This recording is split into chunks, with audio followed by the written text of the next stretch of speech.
Hey everyone. Welcome to our Avenues of Trafficking, unmasking the exploitive reality of sex trafficking. And so, thank you for everyone that is registered to join us today. We're very excited to have Dr. Jean Allert join us today in this webinar. And it just happened to work out that we were in the same city together. And so, we are here at the Institute for Survivor Care in her office. And so, thank you for joining us today, Jean, Yeah, and for welcome being a to part. Mikasa. Yeah, Mikasa Sukasa here in LaGrange, Kentucky. So, for those of you that I haven't had an opportunity to meet, my name is Abby Germer, and I have the distinct honor to serve as president here of Refuge for Women. And the core and the heart of our program is we provide long term residential care for women who are coming out of being trafficked and exploited sexually. And so, we have 5 locations across the United States that serve women on a continual basis. And so, our locations are in the North Texas, Dallas Fort Worth area, just south of Houston in Texas, Las Vegas, Chicago, and Kentucky. And so, like I said, our lane is the long term restorative care lane. And then we love collaborating and working with people like Jean here in the Institute for Survivor Care. So, why don't you just start off and tell a little bit about what you guys do? Sure. So I entered into the anti-trafficking field in 2007. So I'm in my 19th year in this field. And the first 13 was doing direct service, just like Refuge. We had a long-term restorative care program. We expanded into the continuum of care. We served girls and women in the Baltimore, Washington area. So after 13 years, we recognized a need across the country, as you have, in the gaps of care, Right. not only in availability of care, but also the different expressions of care, which we'll Mm-hmm. be talking about. Mm-hmm. And so we made a pivot to becoming the Institute, which now you might think of as an organization that hovers over the landscape. There's now, let's see, when I started, there were 12 programs in the US. Now Wow. there's 251. So it's an 19 years. exciting time to Yeah. be in this space. Yeah. Well, being in this space for 19 years, you definitely have seen, honestly, it from the infancy stage of just this concept of the anti-trafficking movement and specifically learning how to care specifically for survivors of trafficking. And Right. so you just bring an incredible wealth of knowledge over the years, and you've learned a lot and been through a lot, and you are a really big pillar for the residential care I've just programs. spent a lot more years saying I don't know. Yeah.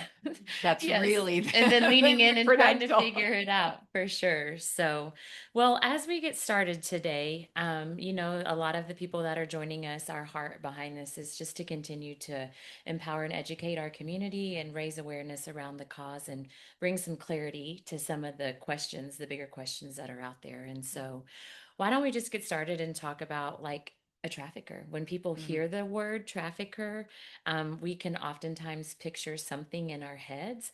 But I would just love for you to just share more specifically about who a trafficker is and what a trafficker could look like and all of the myth busters that can go along with Yeah, that. yeah. And so the Institute now does so much research in this space because we can't be informed by Hollywood media. Right. And that's the unfortunate condition here in the United States is we have a few very notable films that everybody can say, oh, I've seen that one. And then they begin to have a cast of this is what it must look like. Or maybe our own fearful fantasies kind of paint that picture. And that's not to say that it's exclusive of those examples, but our research is now bearing out that what trafficking looks like in the United States aligns very well with child abuse. And that is a child who's being abused 70 to 75% of the time is at the hands of someone they know. More often than not, it's somebody they're related to. And that's a hard pill for us to Hmm. swallow because it would be so much easier for us to other Yeah. the trafficker and Right. say, well, let's go get the bad guy. Let's go get, the Right. other. And so what we have to understand is these are individuals who either have access to their victim or they create access Hmm. to their victim. Hmm. And so we are not talking about a completely anonymous relationship. Now, why is that important? Not only because we think differently, but then when we get to the other side on the recovery side, Hmm. what I want your listeners to understand is there's a bit of an entrenchment there. Hmm. If this is my mom who's Hmm. trafficking me, or this is my boyfriend, or Hmm. this is the man that I think cares for me, Right. that's a level of bonding and connection that is not easily extricated. Right. And that's where we run into the challenges of people saying, well, let's just go in and rescue. And we go, why does she go back? Yeah. It doesn't Right. seem to make sense. Yeah.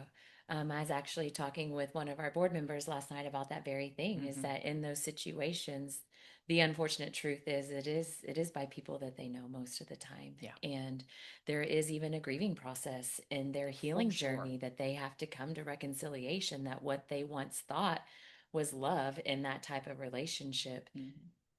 wasn't necessarily the reality. Yeah. And there is a level of grief and processing that goes along Hmm. with that, with a lot of the women that go through our program.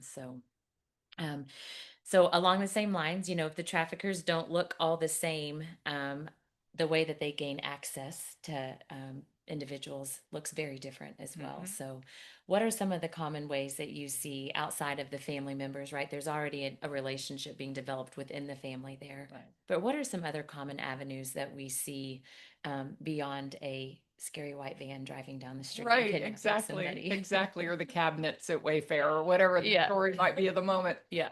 I do think that it's helpful to keep that what's called familial trafficking in mind because, one, statistically, it's pretty high. We Right. see it anywhere from 42 to 48% of child trafficking in the United States. So we're hovering around a quarter to a half. And so that is important for us to put a pin in that. But then we also start with that premise and say, all right, what does somebody have within the home or within the family that gains them privilege? Hmm.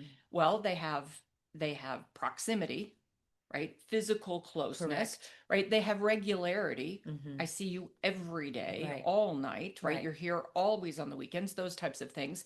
And then you have a level of intimacy, which means I know you in ways that nobody else does. The interesting thing about grooming, which a lot of our field has gone intention to try to understand grooming, is if you really want to get to the root at what grooming is, it's trying to gain those same attributes. Hmm. I'm trying to gain proximity, gain regularity, and gain intimacy. So whatever it is that I have to do, if I am creepy child molester guy, Hmm. I might go get a job at a school. Hmm. I might volunteer to coach Little League. Right. I might go into the pastorate. I mean, anything is possible that gives me that context that says it's okay for you to have that access, that contact, and gain that intimacy. Hmm. So don't think sexuality at this point, just think about Relational. knowing, Hmm. Hmm. right? It's in knowing. And so if that perpetrator can know a child's secrets, or if that perpetrator can know that there is something that that child holds dear and would do anything for, well, then now I have access to your vulnerabilities. And that's ultimately my objective, Hmm. is to get access to your vulnerabilities. Hmm. We might need to speak up a little louder Okay, or lean I in. can be loud. I So, taught high school. yeah. Yeah, we have no problem doing that. Absolutely, for sure. And leaning into those vulnerabilities, and then, once those vulnerabilities are learned and they gain that access and build that trust, talk a little bit about the process that they can walk through. And oftentimes we see and hear that women don't even realize. I mean, we serve women, but both women and boy or men are trafficked in situations. But it's hard for them to even self-identify that they have been trafficked. Mhm. And so once that the vulnerabilities and the trust has been built, talk a little bit about how it just slowly goes from this, what they think is a relationship, to how they can control and then turn it into an exploitive situation. Yeah, for those of you that are listening and you went to Psychology 100 in college or you took that class, every one of us was exposed to Maslow's hierarchy of need, Correct. right? And so we all can, and you can look it up if you don't know. But so we're talking about like Maslow's triangle here. And what's important to understand is that whether it's in the grooming process or the recruitment process, essentially what an artful recruiter is doing is they're finding where along those levels somebody's vulnerability. So if yours is love and belonging, that's where I'm Where you're going gonna in. go. If yours is basic needs because you're in an impoverished situation or it's a drug situation, then I'm going in at that level. But here's what we have to understand is if I come in at love and belonging because you're a child who gets no attention and your parents are one parent's locked up, the other one's on drugs, you don't, Right. you know, So I'm coming in and I'm filling that void. Then what I do is what's called a deconstruction process. And I have to now break you down to the lowest common denominator of control. Right. And that may mean I may have recruited by the means of affection and belonging, Right. but I can't stay there. I have to get you down to that lowest common denominator. So think of working Maslow now down to the most base level. And now it's all I have to do is not feed you, Mm-hmm. right? I have your heart. Mm-hmm. Now I have to begin to control your body and your mind, Mm-hmm. right? There Mm-hmm. was a really good documentary one time, and Pimp was saying, he says, anybody can control a woman's body, but it takes a pimp to control her mind, Wow. right? And so that is now the conversion that has to happen. Now, there's an artful psychologist, Dr. Judith Herman, who says the objective of the perpetrator is to create a willing victim. Now, I want you to really camp out on that because that's the conversion that takes place. I have to now begin to deconstruct in a way that makes you think this is your idea. Mm-hmm. And now you're fighting to stay with me. Mm-hmm. You're fighting to belong, to be the favorite, to whatever. And that when that economic shift happens, that relational shift happens, right? Now I have control Right. Yeah. And that's where right here. you get, and that's where you ask the common question that says, like, why don't they just leave? Like, why don't they just, Exactly. turn around and walk away? Because everything at that point has become completely dependent on the trafficker, Right. both the mind and the needs and everything that they have. Right. So And you could throw in spiritual as well, true. and we should, Right. because, if you've seen anything about pimp culture, even a contemporary movie, you will often see language like, I am your God. Mm-hmm. I own you. I hold your life in my hand. Mm-hmm. Sometimes even religious symbolism will be used, right? And those kinds of things that can further my omnipotence in your life. Yeah. And so if I've sufficiently indoctrinated that, then control has been gained. Yeah. Yeah. Very, very high level of control. Sometimes I think if we haven't even been in that situation, it's very hard for us to even conceptualize that reality, Yeah. for people. So another misconception that I think is out there is that trafficking is very hidden, Mm. and I remember speaking with a woman one time, and she was looking at considering coming to the program, and she was just telling me a story about how she was in a very well-known department store the night after working with her pimp, shopping for everyday common goods, and one of her clients and customers was standing, next to them Mm. in the grocery store. And so oftentimes we have this image that we think trafficking is hidden and that it's out of sight and it's not, necessarily something that you can identify. But let's talk a little bit about what are some of the different environments or industries that are out there that where exploitation is taking place. Mhm. Yeah, and as we're talking specifically about sex trafficking, because Correct. labor trafficking Like a has its whole other, whole nother yeah, arena, and although there can certainly be overlap, but as we talk specifically about sex trafficking, I'm going to say this somewhat flippantly, but I want you to get the message.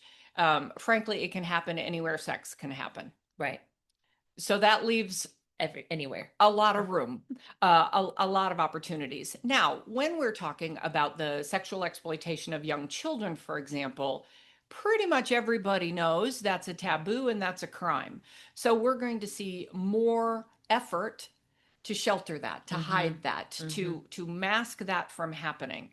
But what we have observed is that as the victim population, and we see 94 to 97% is female, around the age of 15 is when we start to see that they sort of bubble up to the surface because you can more blend into society and say, well, that just must be that, young woman who chooses to do that at the motel. Mm-hmm. And then we kind of put our own blinders on, to your Mm-hmm. point about what we see and don't see. I will say it's hard for me 20 years in to talk about being blinded because, as you well know, Yeah. after a while, when you become educated, and compliments to all of you for doing this, as you become more educated about this, the more you'll see. Now, that is not to subject more panic, Right. but that is to say that your vision will change. Correct. We just had an event here today in our local community where the courthouse was being opened. And so there was all this celebration and pageantry and whatnot. And it was interesting because we walked through the crowds and we could pick out who all the undercover officers were. Were Like you could you just just knew know, but if you don't know, they wouldn't have been that they would obvious. see Yeah. exactly. And Yeah. so I think that that's part of it is people who are in the field develop that attunement to it.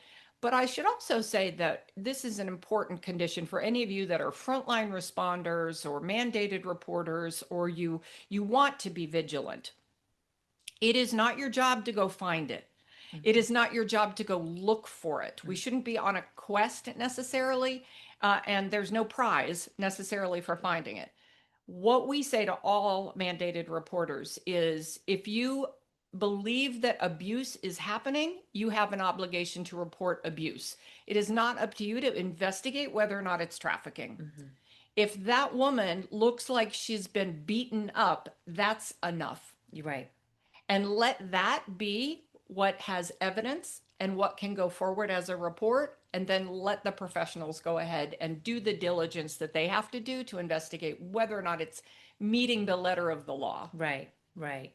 And we talk about that a lot in our volunteer trainings is, as you do continue to understand and see, recognize trafficking beyond, what the images that we see or what society has and largely believed about it is, even if you're out and you are suspected of it, like take as much information as you can Mhm. and turn it over to the professionals and don't take it upon yourself to even approach a situation because not only is that going to be an endangerment to you as an individual, but also to the lady who might be in a position where they are being trafficked because even though they look like they might be out walking around on their own free will, you just never know how far away they're being watched and being seen what was happening and going Yeah, on. and I want to underscore something that you said, Abby, because um, we do sometimes get caught up in our own CSI episode, Yes, right? And yes, so we're like, oh, I'm going to figure this out. And what we have to do is we have to actually obtain the information that is, quite frankly, just really concrete and practical. I'll give you an illustration. We were doing some training with some salons that were saying, and so they were like nails and hairs and things like correct. that, and all of that. And they said, we're just having some very interesting clientele, and we're kind of worried that they might actually be women who are being exploited. And we said, don't get overly preoccupied with having a conversation with the person that brought them there, but write down license plate numbers, Correct. describe the car, what were people wearing. These are all just facts. And so much can be gained just by tracking a license plate number. Or Mm-hmm. did somebody have to give you ID or Mm-hmm. whatever it might be that is just pure facts? The medical setting's a great one because they Right. have to collect all kinds of stuff that can be evidence. And that's much safer ground because then you're just reporting exactly what you saw or what you heard. Mm-hmm. Mm-hmm.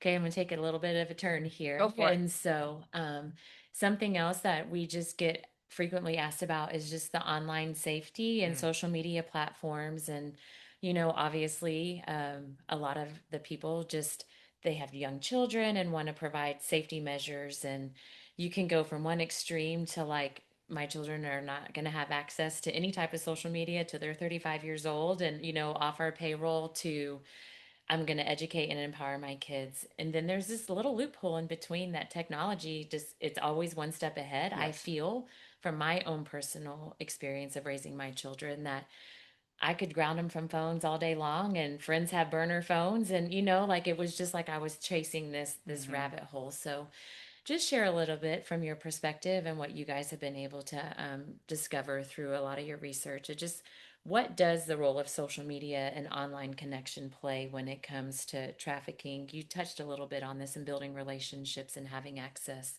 that way, but Yeah, I would say that there are two really hazardous conditions, and one we talk about perhaps more than the other. The first one is access. If you grow up in a small town in Kentucky, you might have access to 10,000 people, right, and that's your sphere. right, And that's a relatively, in today's world, that's a relatively small sphere. And then it's even further because it might be your neighborhood or your school or whatnot. with the phones or the social media, you basically have taken that child and said, I've opened them up to everyone in the world. There is also sufficient research now on who's more attracted to social media platforms. And they are, I will say, not the healthiest people who are really drawn towards. You might think of people who are socially reclusive or socially toxic, Hmm. tend to be clinically disproportionately attracted to those platforms. So that's putting your children in maybe less than desirable company. But I would say the second element that we need to pay more attention to is we now live in an era where for any behavior, you can find a, and I'm going to use air quotes, supportive community for any behavior. If I'm cutting myself, I can go online and find a whole host of people who will tell me how to do it more, tell me how to do it worse, tell me how to cover it up. Hmm. If I'm bulimic, if I want to build a bomb, if I want to go in and shoot up my school, right? And these are dramatic examples, but so is selling yourself. Hmm. And so the point is, there is that second phenomenon online, which is to fuel a behavior. Hmm. And that, I think, in my opinion and in my theology, is the most nefarious aspect of some of these platforms, is because who's speaking, affirming to behaviors that are harmful to our children and egging them on and encouraging them. And frankly, you just have to turn on the news to see examples of that. True, true. Do you feel that there are, and if this isn't something that you have a lot to speak into, and definitely don't want to get into shaming any type of online platforms, but are there online platforms that you feel are a little bit more high risk, maybe? You're lovely. I would have said garbage. You go ahead and said to like high risk. I said That's garbage. why Dean and I Yeah. are great. That are garbage, more of the garbage Yes. online platforms that are a little bit more vulnerable that we wouldn't be more mindful of. Yeah. And now it's something where I could rattle off a list today, and next week It'll that be list will different. be invalid. And Hmm. so this is the vigilance that is quite frankly required. There is right now a very interesting documentary on Roblox, and it ought to scare you into next week. I don't know if I've seen that actually. You got Okay. stuff to do now. Okay. Yep. Um, what is the point of OnlyFans? Okay. Right? TikTok has become largely degraded. When you have something like the original Snapchat, which was, don't worry, there's no digital footprint, nothing remains. You can just have an image Right. that expires. Yeah. Now that's sold. Now, why is that messaging important? Because you know. Because it's the same message that you would get, and some of you can think about this when you got in trouble in high school or college, or like, don't worry, no one will know. Mm-hmm. If that's the underlying message to the platform, you should Mm-hmm. already be suspect, Mm-hmm. Mm-hmm. right? Yeah. It's funny, you were talking about your kid, and there were no cell phones when I was raising my now adult child, Children. right? But I remember when her first version of social media was coming out there. And so what I did was I just copied all of it and sent it to her grandparents. And she's like, Mom, how could you? And I was like, hey, if you want to be public, this is what public looks Look like. like. And that was a course correction that I'm still proud of to this day. But do you see that that's also understanding, like, your child has to also be taught the consequences Right. of this, because we cannot expect an 11-year-old to understand that there are people who mean her harm. Right. If she's not growing up in a world where her immediate family means her harm, she's going to have that halo effect. Right. And so we have to unfortunately take the veil off of our children and help them understand this will put you in front of people that don't care about you as much as mom and dad do. Right. Yeah, that was one of the things that I always chose that approach with the kids. I mean, obviously, being in this line of work, we've leaned into more of those hard conversations. And Mm-hmm. I've always said that my children are going to have to be in counseling for knowing too much too soon. But, the community that we raised our children and our family in was more one that was there just wasn't a lot of crime or anything like that. Yeah. And I can remember very specifically my daughter in the eighth grade coming home and telling us all about this new boy that was going to be moving in after Christmas. And I immediately was just like, I'd be careful. And they were on an online social media platform. And, oftentimes when they are reaching out to build relationship, they just cast a net and see who's going to respond. And they might send a message to hundreds of children. And then let's say 50 of those respond. And then they'll just keep dwindling it down till they can build that relationship, figure out what their vulnerabilities are, Mhm. and then just keep prolonging that. So they might have started out with hundreds that they're trying to reach. Right. If they can create a bond with at least three of them, then all of a sudden they have opportunity to be able to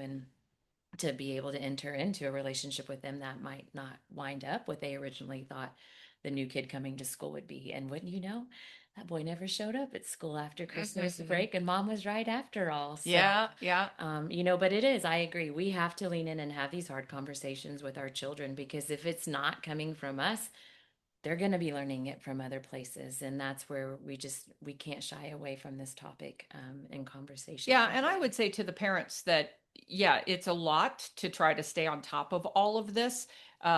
What you can do, however, is make sure that you have an open communication with your kids, that they understand, hey, I don't know where you are, what you're doing, but you can always call me and I'll come get you, no questions asked, Correct. right? Yeah. That's a passport to safety that they need to have and carry with them wherever they go.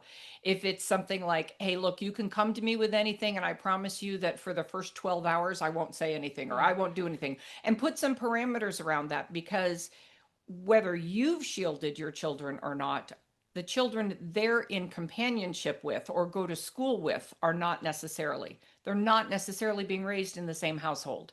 And so you have to sort of fortify to Mm-hmm. that. But I would say more than fortify, you have to teach to that. Mm-hmm. I have my own personal story, and just ever so briefly, I kind of lived in a sheltered, Mm-hmm. environment coming up. And it wasn't until I was an adult that I realized that that girl who lived in the apartment upstairs from us, who was constantly in my house crying and constantly screaming every time she had to go home, Wow. I didn't realize, because I was too young and too naive, that she was being molested by her stepfather. Yeah. So I never said anything to my mother, which could have meant help for For this her. girl. Right. That doesn't mean I need to know about molestation at my age, Right. but I didn't even have the mechanisms to say, hey, mom, I think that she's in distress. Right. Right. And that would be a good tool to give our children. Yeah, it would. It would. Um, let's talk a little bit about, trafficking and exploitation can oftentimes be like a hidden crime. Why is it so hard to identify? And then even, just talking about the vulnerabilities and the relationships that can be formed online and the grooming process. What would be some things that would be mindful to look out for? And why is it so hard to identify? Why is it such a hidden crime? Both on Yeah. but that could go both ways too. Yeah. And again, not to be snarky, but you've sort of answered it in the question, which is it's a crime. Yes. So the Yeah. mere fact that it's illegal means somebody's going to try to hide it, True. right? True. So that's part of it. Also, I take us back to the conversation we were having about how the induction and grooming occurs. That if you have a victim that you can't perceive as a victim because the way she presents is willing, compliant, nonplussed by the behavior. She's, Right. I want to be here, Right. right? She's rebellious. And let's say you're in law enforcement and you're in medical and you're thinking, I know something's wrong with this gal, but what she's giving back to me Is it matching? is not Mhm. matching Mhm. what, she's clearly been assaulted or what it might be. That dissonance there often makes us separate away from it and say, well, I'm expecting you to behave like a victim and you're not behaving like a Right. victim. And so therefore it's harder for me to discern Right. what's actually going on here. For people in law enforcement or investigations, there's this really interesting study that was done over about a 30-year period of time with the FBI, particularly related to child abuse, but it was about this phenomenon called the compliant victim. And just unpack that word there, which is the victim who chooses to go along with it. And I think that's what's baffling to us, is why are you staying there? Mm-hmm. Mhm. Why are you staying there? It's like, in John 5, in the Bible, there is that moment when Jesus says to the paralytic man, do you want to be healed? Mhm. And there's this moment where he could have answered, no, No, I'm I'm good. good, right? I'm good. Mhm. And we all kind of hold in that space. And I think that's what happens in these exchanges is there's this moment where why is she giving me the feedback that she's okay with where she is? Mhm. But part of that is we don't know the backstory of what got her to this Yeah. place. Yeah. Yeah. And I think that's part of your question about how does this become hidden? Mhm. Because the obvious markers are not in the forefront. Mhm. Yeah. It is, and that just, one of the things that I love and I think has been such a value add for the heart of the Institute for Survivor Care is that you have experience in residential care Mm, as well. And so I know one of the things we see at Refuge is, and we touched on this a little bit earlier, is that it is very common for women who come into the program to not even really truly have an understanding that they were being trafficked. right. Did you see that often when you had your residential program as well? And Absolutely. Absolutely. One, it's still relatively new language. It's only about 20 years old, 20, exactly. 25 years old in this country. So it's not something nobody introduces that as part of Yeah. the grooming. This Yeah. is where we're going. Yeah. If you're not steeped in the legal side of it, what we heard over and over again is I know what happened to me. I didn't know it was a thing. Right. And that was almost to a phrase what we would hear repeated. And so then we would just stay with, well, then let's just focus on what happened to you Right. and not worry too much about the labels. Yeah. The labels of it all. That's one of my little things that I could get really on a soapbox about is I love how far we've come and Yeah. having the signs in the bathrooms, but oftentimes those signs to the ones that we're really trying to allow an opportunity to have a cry for help can't read a sign and say, oh, that's me, Right. because they're not correlating that the reality of the situation that they're in Mhm. is a trafficking situation at best. Yeah, actually, I'll just jump on that Yeah. illustration because we just finished a study, which was the largest study that's ever been done globally on what motivates and enables a victim to exit exploitation, right? So, how does Right. one leave? And what was so fascinating amongst the findings in that research was that survivors told us that those efforts to put the things on the back door and have the phone number and all of that are missing the mark Yeah. because they would say, and I'll paraphrase, all it says is call me. Yeah.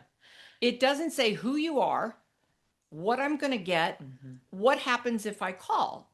So when the survivors who responded to our research said, "Tell me I'm going to get a ride. Hmm. Tell me I'm going to get a bed. Tell me I'm getting the heck out of Houston. Right. Tell me," Yeah. right?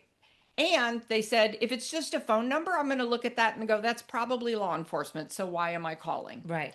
So I think we, in our best efforts, Right. have missed the mark in Right. not communicating to the victim population.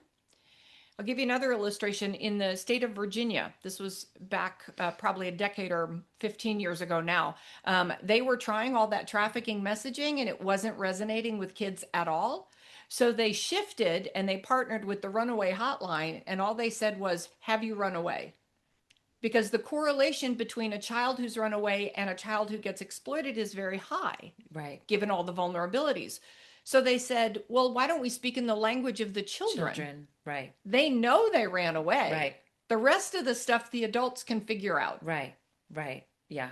No, that's a, I could, that, like I said, that could be a soapbox Okay, for that's me another too. episode, people. Sorry.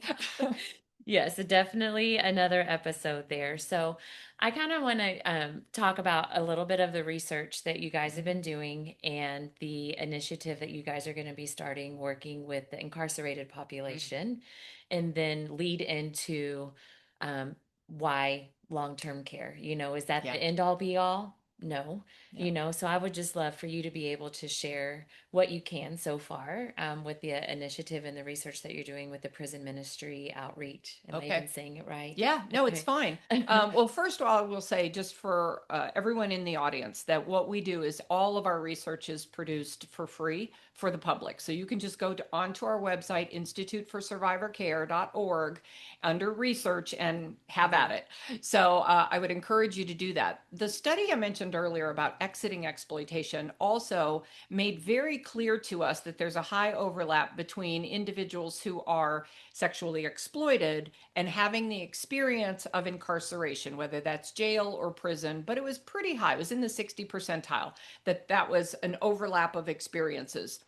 So then we posed the question, I wonder how many exploited women are currently in incarceration. Hmm. We were given the authority by our Attorney General here in the state of Kentucky to survey the female incarcerated population here in this state. And what we found was that 48% of them who were currently locked up, jail or prison, had experienced or would screen positively for having been sexually exploited. We also asked the question that if upon release, if you could go directly into a long-term restorative care program, which would offer the following services, would you be interested? And the response was 57% said, yes, I would. That exiting study also taught us that because upwards of 60% had experienced incarceration, they said, even though getting locked up was not my idea, it Hmm. turned out to be the best thing for me because I'm away from those relationships. I'm away from those stressors. I'm away from the drugs. I'm away from, frankly, the life, as Hmm. it's sometimes referred to. But I may also be having access to spiritual inputs and people who are ministering to me or awakening that part of my Hmm. life. And it's a time when I'm thinking about my life. So we see that as a window of opportunity to maybe introduce some other options. Right. So that's what we're doing in our prison displacement initiative, is to then partner with organizations like Refuge for Women, where upon release, if a woman chooses to go into long-term care, we will meet her at the door. So Hmm. there's no gap, there's no whoosy-wah waiting at the door besides us. Right. And we will meet her at the door and we will get her directly to your door Right. and give her a chance at having an uninterrupted continuity of care. Right. So we're excited about that. That's going to run for the balance of 2026 into about half of 27 Hmm. as a research project, but then we look to multiply that across the United States. So that's what that study is about. The second part of your question is about long-term care, and I share your bias because after 13 years, I just saw tremendous outcomes. And I'm in a season of life right now, 20 years in, where I've got women who were in my program 8 years ago, 9 years ago, or more, and they're reaching out saying, what a difference that made in my life. Hmm. But you know, it's a seed that takes a long time to germinate. Right. You don't get the reward immediately. And sometimes it is that kind of deferred attestation of its value, right? Maybe she blew out of there because she was, she'd Hmm. had enough Hmm. of this healing thing and we Right. were starting to get at some of her stuff and she didn't like that. But then she goes to another program Right. and she goes to another program, and that's okay too. Um, I think that it is so important for us to have this base of care across the United States. One, because the victim population is so diverse. Right. So, as you and I have shared, they may start in Refuge for Women in one location, and then maybe for a while they need to go to a place in Pennsylvania. And Right. they're just sort of walking out that long journey Yeah. of what recovery is going to look like. But the key value that that environment offers is similar but better than what I said about incarceration. It is a time when they can be separated from all of those external stressors. She doesn't have to be thinking about how am I paying rent. Hmm. She doesn't have to be thinking about groceries or taking care of my kids or any. She can focus on the work at hand. Yeah. So I'm a big fan, but I've also seen the evidence. Right.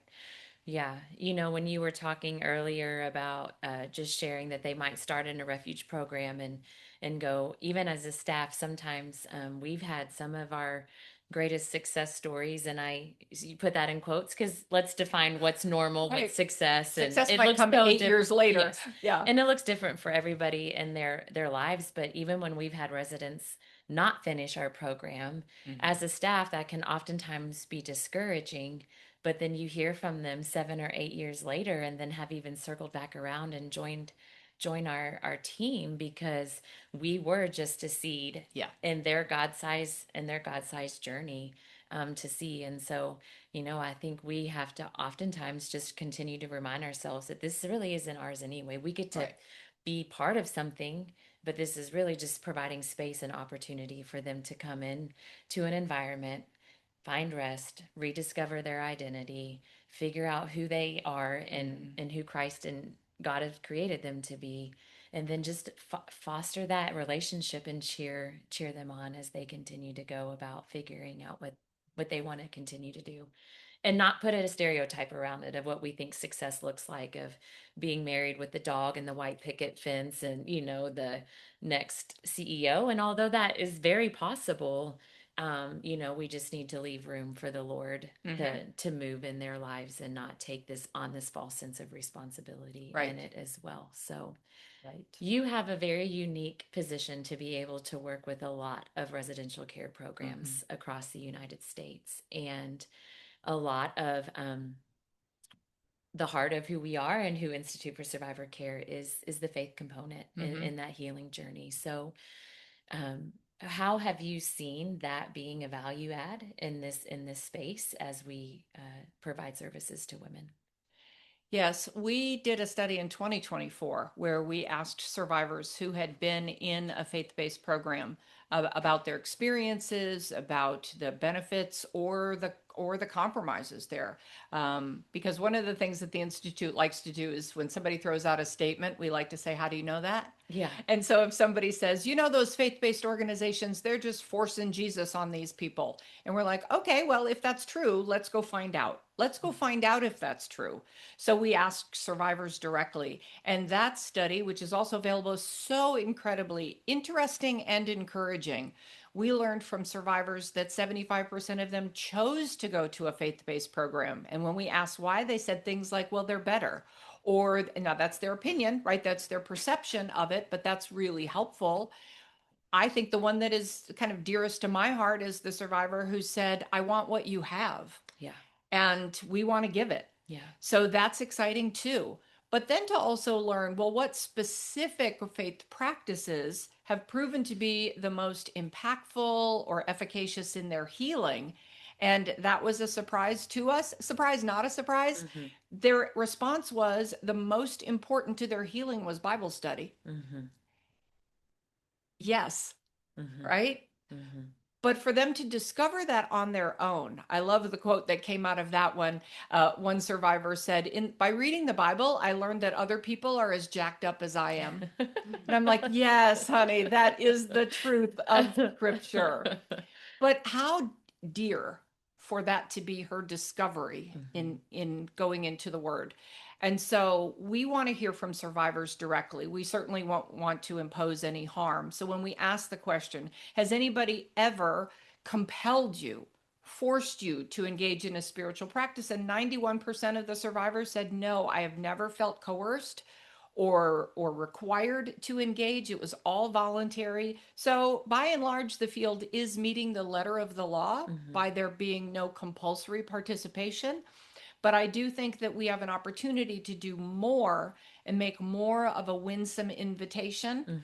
Mm-hmm. But not only that, more discipleship. Mm-hmm. Because I think one of the things that I've observed on the faith side of this is that those of us who come into this work who might be more mature in our faith, we forget Sunday school. Mm-hmm. And we forget the fact that other people didn't go to Sunday school. Mm-hmm. And we may have to go backwards in order to go forwards, Mm-hmm. right? So we want you to understand the Trinity. And she's like, I don't know what an ark is, right? And Yeah. like, who's David and Yes. things like Right. that. So I think we could do a better job with some patience. Yeah. And that survivors definitely told us that. They said, we like it, but slow down. Yeah. One of the things at Refuge that I we have developed over the last couple years is just an intentional mentorship Mm, program, good. and that just being such a key link to not only their program experience, but then also their post program experience, to have just a volunteer that comes in, serves alongside of them in a discipleship capacity, Mm, And then as they exit the program and stay in the community, they still have somebody that's Nice. there intentionally walking alongside of them, fostering and Yeah. discipling that relationship as well. Because we see that a lot, as you mentioned. So I am going to let you guys know that we are going to enter into a Q&A session, and I forgot to announce that at the beginning. And so if you have some specific questions, go ahead and drop those in the chat. And so while those are coming, I'm just going to ask you to elaborate a little bit more. I will love to encourage all of our viewers and that are participating in the webinar today to please go to instituteforsurvivorcare.org and check out the research that they do. It's invaluable information that we use all the time within Refuge just to make sure that the services that we are providing are relevant and up to date and are against. We always want to make sure that we are staying up with the industry best and putting forth our best practices. And so um, we'll get to some of the Q&As, but before we do, I want to do kind of a shameless plug here Uh-oh. of the Hope That Speaks conference that's Oh. coming up in October. We have a wide variety of people that participate in our webinar, and I know we have a specific uh, audience that we are looking to be able to provide a lot more just training and education around serving in this space. So I've loved participating on the speaking committee this year, and I'm excited that this is the second year we're doing. But why don't you share a little bit more about that conference? And you can find more information about it on the website under Yeah. the events tab. Yeah. But yeah. So last year we inaugurated the conference. It's called the National Christian Conference on Sexual Exploitation. The URL is exploitationconference.org.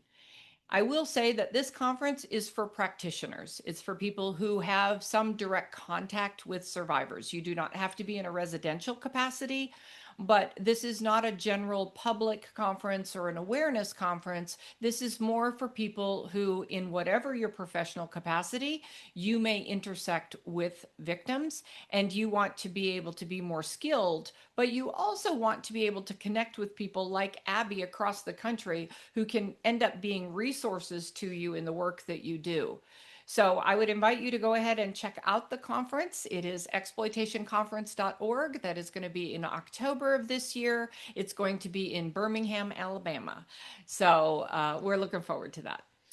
Okay, so some of the questions we have here, wow, we got some good ones coming in here. So, um, well, let me get here.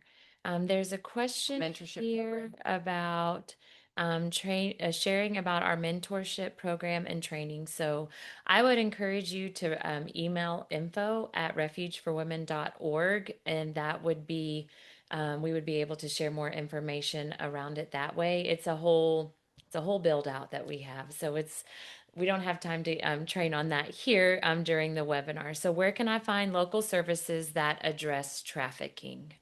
Yeah, similarly, if you go to our website, so instituteforsurvivorcare.org, the tab at the top that says tools, the very first option is the National Survivor Care Landscape. That's a map that plots out the 251 programs across the United States. Also, there's some tools at the bottom that you can use to sort if you want to sort by state or demographic or whatnot. That is a tool that we keep active here, and we're always staying on top of who's out there, who are they serving, what are they doing, capacity, occupancy, all of that. And so I invite you to take a look at that to follow how the landscape is shifting. Right. I also think, and I might be speaking out of turn here, but even to be an organization that's represented on that map, it's something that you guys know the quality and the type Yeah. of work that's being taken place there too. It's not like anybody can just say, Right. "Hey, I'm in small town America and I want to be on the shelter map." Right. No, you have to They're meet certain trusted. criteria in order to be on the map. One is you have to be open and actively serving. And so while there are still some organizations that are in the pipeline to come onto the map, last year there were 7 that we helped to shepherd onto active status. And so we're hoping that we will continue to be equipping new agencies to do this work. I Hmm. mean, somebody's got to follow in our footsteps, Abby. I know, So, I know. because, one of us is getting old. So, I what think we both are, we Dean. have to equip the next generation of service providers. It doesn't look like trafficking's going away anytime soon. And certainly sin exists in the world. And so we need to Exactly. be able to be compassionate caregivers. And that's what we're invested in doing. Yes, yes. Okay, here's a good one for you. So, how do you suggest walking with survivors after going through a program? How do you continue mentoring, coaching, and discipling, but also empowering? Well, I have a bit of a bias. Um, because there are protocols that we have to have in shelter care that force a bit of a separation. Relational connection is vital to somebody leaving exploitation. They have to leave one relational context and then find a new home and a new belonging. But we also have to understand that she's not coming to residential care to stay, Right. right? She's there to heal and to mature and to grow and to equip and then to move on. And so we have to let that part of the process also happen. My bias is, and we were talking about this at lunch, that I think the next frontier in survivor care is equipping survivors to be peer supports to one another. Right. We have an initiative right now to certify, to train and certify survivors to walk alongside other survivors. But imagine what it will be like when we could be in a place where you can go into any community in America and you can look up where's there an AA meeting or Right. where's there a CR meeting. And you, if you're a survivor, could say, hey, where's the closest group Right. that I could tap into? And maybe I have my home group, but I can also still find that supportive community at any time in my, future that I might just need a little bit of encouragement. Yeah. So that's my bias, but it's also my hope that Yeah. that's what we build next. Yeah. No, it's definitely a good part of it. Okay, here's another one I have for you. So if I heard correctly, I think 91% of the survivors surveyed stated that they didn't feel coerced or what I don't know how to say that, compulsory participation in faith Mm-hmm. practices. With the other 9%, if you are aware of programs that may coerce or have unethical practices around faith, how is that addressed, if at all, in your work? Olivia, if you'd like to join the research team, I'm very impressed with that question. Very impressed. Astute of you to pick that out, right? One, we had to take a look at that 9% and say under what conditions. And we did ask additional questions about that. Interestingly enough, what we learned from the population of that 9% that felt as though they were in some way compelled to participate was they would either say, I didn't understand the activity. And so we could do a better job of what is it going to mean to go to church, or what does it mean to pray out loud, or what does it, Mm-hmm. what does deliverance mean before I ask you to get involved in that? Mm-hmm. So that's part of discipleship. We could do a better job. People will feel like it's not their idea if they don't understand it. Mm-hmm. The other thing that I think that, and I'm going to say this as a parent, and to all of you parents, there are times when your children are saying, you're forcing me to go. And then they end up having a great time at King's Dominion. Right.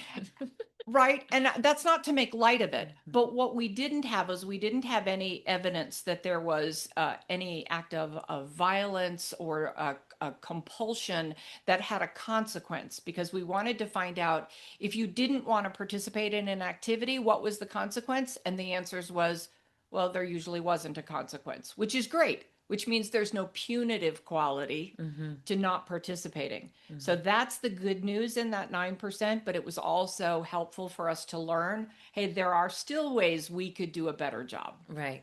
Right.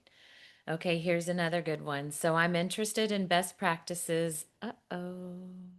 Especially to prepare program participants for the economic challenges of life, like housing and employment after they exit a program. Oh, I'm falling in love with your audience. Curtis, can we talk?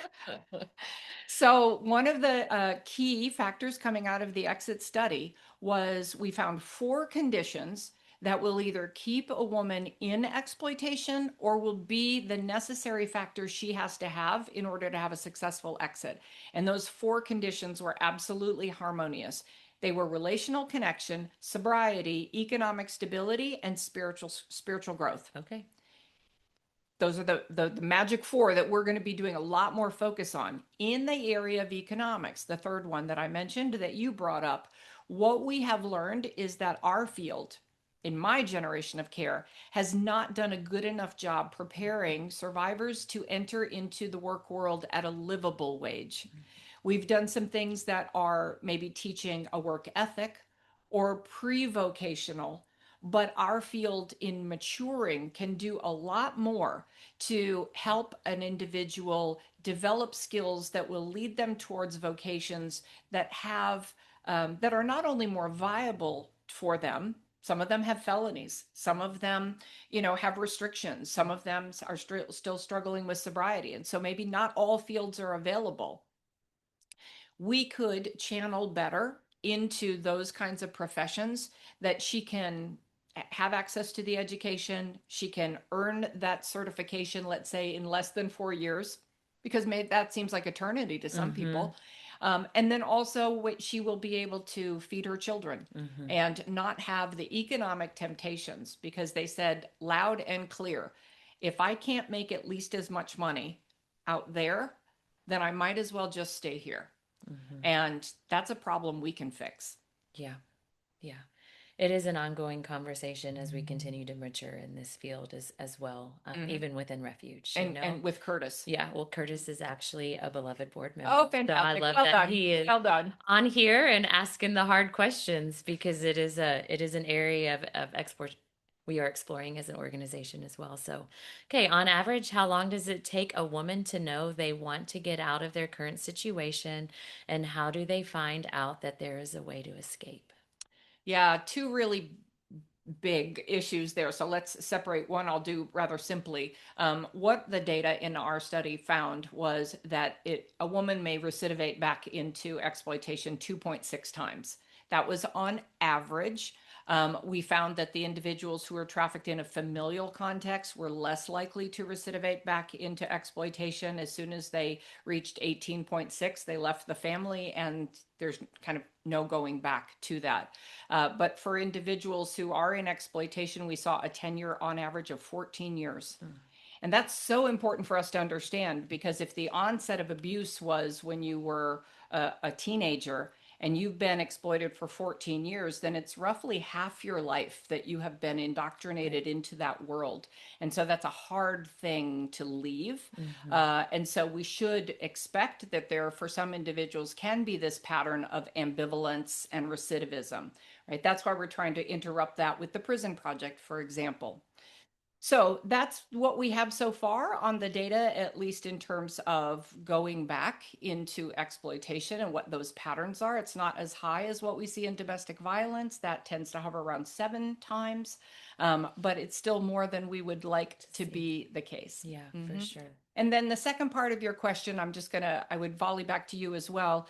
In direct service for us, we found that it takes about 3 months, 3 to 4 months, when a woman would come into our care, that we would have what we would call like the stabilization phase.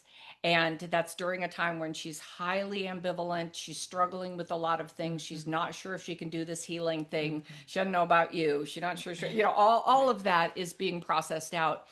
But about 3 to 4 months window, we would see what we call the settling of the snow globe. And once that snow globe started to settle down, then we could see a better picture of a future. Right. And that doesn't mean we know what the future is going to be, but things start to become clearer. And that was a better time for us to be able to mark her commitment to going forward. Right. And that just means for all of us, we have to have the patience. I'm going to tell this for those of you who are not in this work. Rescue is not a destination. Right. Rescue is a minute. Yeah. And it's the beginning. It might be. True. We might rescue a lot. Yeah. True. Right? It might be. Yeah. The change really happens when that individual makes the personal conviction to want it. Right. Yeah. In my experience. No, it is. I would say around 3 or 4 months, that we do. And that's, when I first started with Refuge 10 years ago, our program was 9 months long, and we are like, call us if you need us. And Jiffy Lube. oh, yeah. And then over the years, over the course of that, we now have a stabilization program that does provide that 90-day stabilization opportunity for women to come in and just settle their minds, what did Right. you settle the snow globe Snow and globe. be able to say, like, okay, these are options. And is it a long-term program? That would be amazing. Is it refuge? Hopefully, but oftentimes it's not, Hmm. really just trying to create space for them to understand the situation that they're coming out of, maybe settle their heart a little bit and present options for them to see this really could look different, but what does that even begin to look like? Because they don't have anything else to compare it to. When that's all you know, it's really, really difficult to wrap your brain around a totally different reality when you Hmm. have no idea what that could look like. And so, okay, there's a couple more on here that I want to get to, and then we're going to be mindful of everybody's time. But there was one on here on the map, on the shelter map. People are already checking out the website. There's something that says unverified by the Institute. What does that mean? That means we know that that shelter exists, but we've not been able to make contact with them. We Okay. try to reach out to them. We have a very exhaustive questionnaire that the data that they need to give us to sort of vet them as an organization operating in this space. And if we can't make contact with them, we can say, well, they have a website Yeah. and they say that they're there or they might be listed with the IRS, but we're not getting any feedback. And so it doesn't mean they don't exist. It Right. just means non communicado. Yeah. Um, okay, the last one here is it's actually a really great question. I love it. So this is from the executive director of Hands of Justice, and they currently have three peer support specialists and want to walk or that and they walk alongside survivors. So how can they find out more information about that peer support training? That was a great lunch. You should have been with us at lunch this afternoon. We had a We had a great lively conversation. conversation Yeah. about it. Yes. So just a little backstory, just because it's very dear. A survivor actually approached us and said, "How come we have peer support for addiction and we don't have peer support for exploitation?" And I did that beagle sort of wrench your face, going, "That's Mm. brilliant. Yes. Why don't we?" And so we said, "Well, let's build it." And so we brought to bear the knowledge base of the Institute along with some survivors, and we constructed this really extensive, it's a 9-month program for somebody to go through that. And so we graduated 9 individuals last year. We will be doing a cohort of 12 individuals this year. We hope to scale it. I will tell you that the application period for this year is closed at this point because we go into the intense training June 1st. But you will find that information here at the Institute, and certainly reach out to me. You can share my email address. Reach out to me, and we can tap you into the next round. Very good. Yeah, it's exciting. Yeah, It's it exciting. is. It's exciting, and it's a good step forward in the field and being able to just continue to empower the survivor voices that are so vital in this work. But also, just making sure that it's a win-win for both sides. And Well, my inspired verse in all of this over 10 years has always been in John 4 verse 39, and it's because of her testimony many believed that it isn't about what I will do. yeah, It's merely, I'm just over here building a well. yeah, We're just building wells. yeah. And the Lord does the work. And then it's what He dispatches the survivor to go back into their community or their families or their workplace and really make the change. And I hope we get to stick around long enough I to do see too. that happen. I do too. Well, Jean, thanks for being with us My today, pleasure. and thanks for being a friend Oh, and longtime friend. serving alongside of us. So it's an honor to do this live with you, and Thank thank you. you everybody for joining us. And we will email is pretty easy, abby.germer@refugeforwomen.org. I saw that just pop up. So reach out. We love to be a resource. I know Jean and the Institute would love to be a resource because we just believe in empowering and educating our community because we truly can be stronger together and continue to make a tangible difference in this fight against the trafficking force of the world. So thanks for joining everyone, and we look forward to hearing from you in the future. Bye.